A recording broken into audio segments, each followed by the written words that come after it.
Hello there, Super Norse here, and I have Super Mario 2 for you.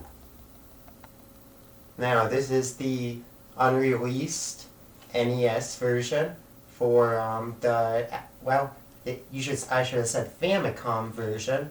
It was released in Japan, but not here in the United States. We got Doki Doki Panic instead, reshelled with Mario characters. But this is a reproduction cartridge that you can get via Timewalk Games. Even has their little logo here on the back. Comes in this blood red cartridge. It's freaking awesome. It's pretty much just a ROM of Mario 2 put onto this cartridge so you can play it on your Nintendo Entertainment System. Now this was on the Famicom Disk System, so they actually had to port it over to NES cartridge format. So there is a couple of nicks in the gameplay, but I'll discuss those here in a second. First here I want to discuss just the packaging in general here. It comes with this really cool box that has a Famicom outline to it with the red and the lines there with the little squiggly part at the end. And it even has the Famicom family logo up here in the corner. It has the back here so that it shows it all in Japanese with even a little Nintendo looking seal of quality right there. Even though this isn't actually from Nintendo, this is from Timewalk Games. So, well, Nintendo did eventually give us this game via the Super Mario Bros. All-Stars. If you have this cartridge here for your Super Nintendo, you can play this via the remake there. It's called Super Mario Bros. The Lost Levels.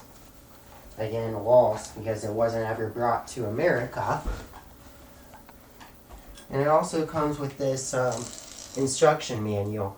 Definitely a lot better than the kind of instructions that you get today, which, just a single sheet of toilet paper, that nonsense, like, that freaking, just a side note here, Fire Emblem Awakening. If you're taking note, Nintendo, this is not an instruction manual. This is a sheet of toilet paper.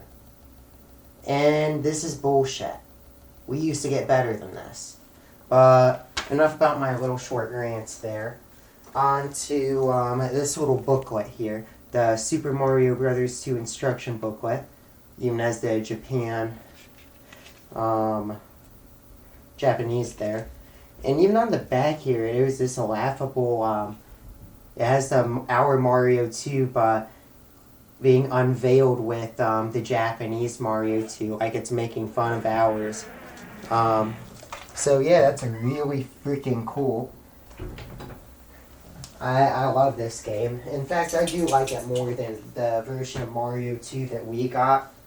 But it's just really nice to play this on a Nintendo other than the Super Nintendo version because some people prefer the originals over the remakes on the Super Nintendo, but me, I'm one of those who likes the original NES Mario 1, 2, and 3 better. Even the Doki Doki Panic one that we in the United States call Mario 2. So, and more on this instruction manual here. It has some really cool things in here, like it talks about the little story, the backdrop in here, how Nintendo didn't bring it to the United States. It's called The Lost Levels. How it's on the Super Nintendo also. It does say that there was a virtual console release, and in that it sold 2.5 million units on the Famicom Disk System. But then it even has the its point was to put the controls in the game because we all know what the Mario Brothers controls are, but they did it just for the heck of it here. And I mean, this is what a manual should be, and this is what we used to get. I applaud Timewalk Games for this reproduction cartridge. It's really freaking cool. Now, as I said before, this game plays nicely, but there are a few annoying glitches that you're going to come into contact with. And mainly the big one is screen tearing.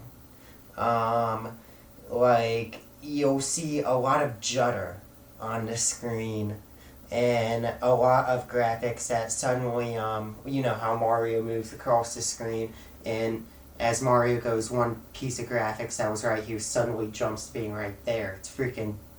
It's a little painstaking, but nevertheless, if you want to play this, you don't have to get it this way. It's available on the Virtual Console. You can even, if you have the Super Nintendo version, it's legal to emulate it, I believe. Well, you could discuss what is legal and what isn't legal for hours, so don't quote me on that. But nevertheless, I suggest if you want to check this out, I give it a thumbs up.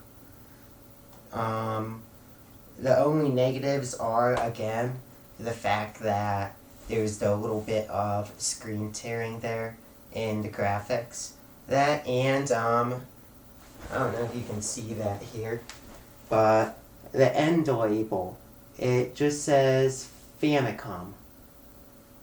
Why does the end label say Famicom? It should say Super Mario 2J. That's really the only other thing that irritated me. But pretty much, I would give...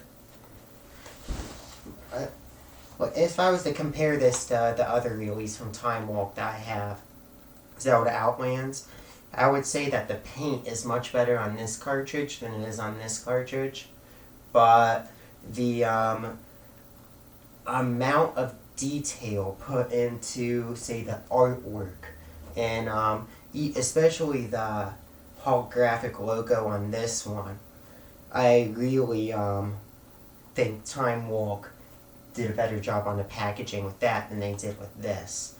Nevertheless, still both worth picking up. So, really, that's it. Here. Super North Stout.